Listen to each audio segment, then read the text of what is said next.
Good evening! Ano ka nung yan? Hindi ko mag-award na ko. Gusto nyo ma-award? Ano hindi? Okay. Ngayong gabi! Hip-hip! Magaling, magsito ko magaling.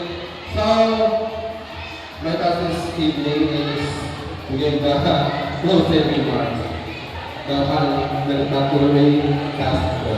So, sa tanan na nag-roll sa sining event, sa atong, especially sa nagkakasan budget ng Diyon Siling, sa atong mga official, sa Dengkal, puno barangay, Vicente Tabora. Sa akong mga kaupod, sa Manhattan Community, thank you so much sa inyong support.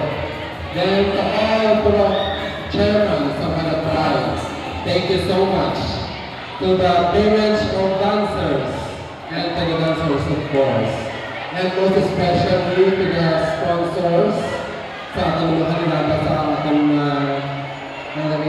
corporate award. Thank you so much and tabay sa rason na makagayon namin sa pagulong sa Silingan Apulados sa ating barangay. Thank you and God bless everyone.